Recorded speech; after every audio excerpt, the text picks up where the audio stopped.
நேயர்களுக்கு அன்பு வணக்கம். எலெக்ஷன் பிஸியில் ஒரு முக்கியமான கண்டென்ட் மிஸ் ஆகி போச்சு.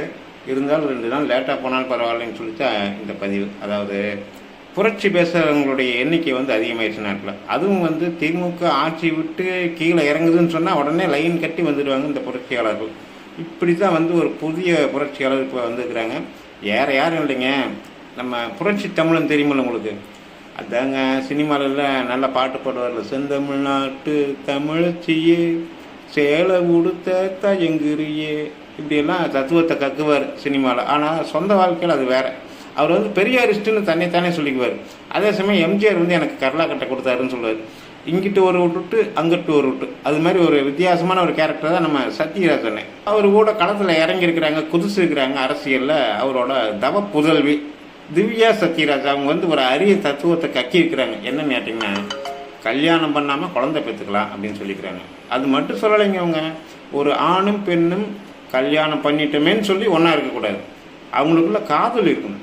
எனக்கு ஜாதகம் பார்த்து ஒரே மாதத்தில் நடக்கிற கல்யாணத்து மேலே நம்பிக்கை இல்லை, இப்படியெல்லாம் சொல்லி மட்டும் இல்லைங்க, நானும் ஒரு பெரியார் பேத்தி தான் அப்படின்னு சொல்லி ப்ரூவ் பண்ணுறதுக்காக அவங்க இந்த டைலாக்ல சொல்லிக்கிறாரு.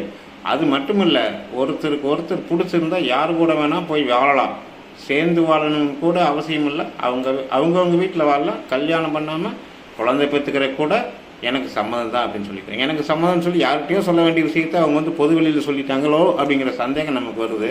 பெரியார்னு சொல்லப்படுற ஈவே ராமசாமி அந்த காலத்தில் கத்து பிச்சுன்னு பல கருத்துக்களை அவர் சொல்லுவார். அந்த காலத்தில் சோசியல் மீடியா கிடையாது, கம்ப்யூட்டர் டெக்னாலஜி கிடையாது. அவர் சொன்னது மக்கள் எதிர்த்து பேசுகிற குரல் வெளியே தெரியாமல் இருந்துச்சு. அவர் என்ன சொல்லுவார், உனக்கு காம உணர்வு வந்துச்சுன்னா நீ உன்னுடைய சகோதரிகிட்டையோ தாயார்கிட்டையோ அப்படின்னு நிறைய விஷயம் பேசிக்கிறார். அதெல்லாம் நம்ம இன்னைக்கு கட்டுச்சோம்னா செருப்புலேயே அடி வாங்க வேண்டி வரும், தானே உண்மை.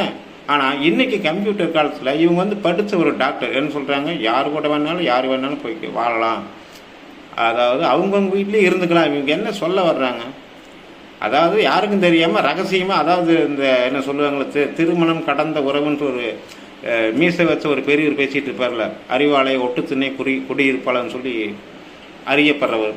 அது மாதிரி இவங்க யார் வேணாலும் யார் கூட வேணாலும் போகலான்னு சொன்னால் இவங்க என்னத்தை சொல்ல வர்றாங்கன்னு நமக்கு புரியல. இதுக்கு பேர் தான் புரட்சியா?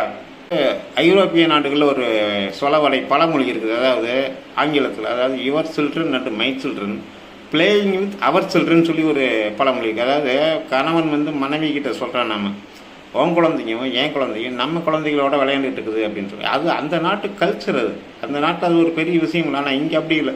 அப்புறம் எதுக்கு உங்கள் ஆட்சியில் கண்ணகிக்கு செலவு வச்சுக்கிறீங்க கடற்கரையில்? என்ன காரணத்துக்காக வச்சுக்கிறீங்க?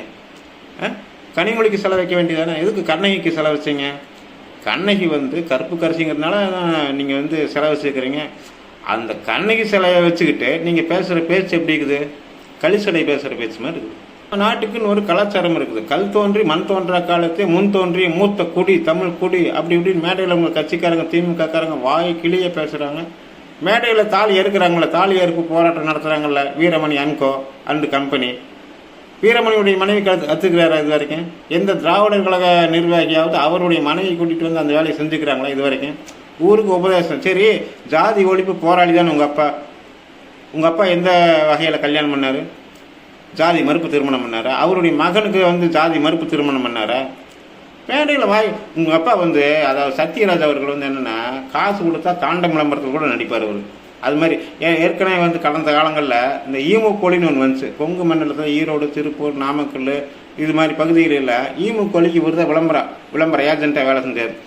ஈமுக்கோழி வளர்த்துனா லட்சமாக கொட்டும், கோடியாக கொட்டுன்னு சொல்லி அதை நம்பி ஏகப்பட்ட வெள்ளந்தியான விவசாயிகள்லாம் போய் பணத்தை கட்டி கடைசியில் தலையில் துண்டை போட்டு ஓட்டாண்டியான கதை தான் உங்கள் அப்பாவுடைய கைங்கறி. அவங்களுக்கு விவசாயிகளுக்கு கொங்கு மண்டலத்துக்கு உங்கள் அப்பா செஞ்ச சேவை என்னன்னுட்ட அதுதான். இது வரைக்கும் கொங்கு மண்டலத்தில் உங்கள் அப்பா ஏதாவது ஒரு குடும்பத்தை வாழ வச்சுக்கிறான்னு சொல்ல முடியுமா? நீங்கள் பேசுகிற புரட்சி பேசுறதுக்கு வந்துட்டீங்க. புரட்சி பேசுறது என் புள்ள பேசுனது நான் ஏற்றுக்கிறேன், எனக்கு ஏற்புடைய கருத்து தான் என் புள்ள பேசிக்குதுன்னு சொல்லி ஒரு அப்பா விளக்கம் வேற. என்ன நல்ல ஒரு தகப்பன், நல்லது ஒரு குடும்பம், பல்கலைக்கழகம்னு சொல்லுவாங்கள்ல, அது மாதிரி. ஏற்கனவே பெரியார் அப்படிங்கிற அந்த ஈவேரா ஒரு கருத்தை சொல்லிக்கிறாரு. மரண சாசனங்கிற ஒரு நூலில் 21ஆம் பக்கத்துலன்னு சொல்லி அண்ணாமலை கூட அதை கோட் பண்ணியிருப்பார். ஆராசாவுக்கு பதில் சொல்கிறப்ப, திமுக காரன் ஓட்டுக்காக என்ன வேணாலும் செய்வான் அப்படின்னு சொல்லிட்டு திமுக காரன் அதை கூட செய்வேன் அப்படின்னு சொல்லி ஒரு விஷயம் சொல்லியிருப்பார். வேணால் சர்ச் பண்ணி பாருங்கள், எனக்கு சொல்லிட்டு கஷ்டமாக இருக்குது, வேற ஒன்றும் இல்லை.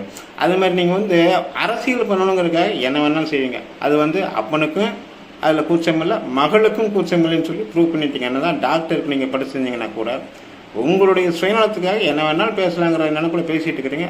எல்லாம் சரி, இது நீங்கள் வந்து திமுக மேடையில் பேசணும், இதுதான் திமுகவுடைய கொள்கைன்னு சொல்லணும் அப்படிங்கிறதா என்னை போன்றவர்களுடைய வேண்டுகோளாக. முடிஞ்சால் நீங்கள் அதை செய்யுங்க. இந்த காணொலி தொடர்பாக இந்த காணொலியை பார்க்குறவங்க உங்களுடைய கருத்துக்களை கமெண்ட்டில் சொல்லுங்கள். இன்னொரு காணொலியில் சந்திப்போம். அதுவரை நன்றி, வணக்கம்.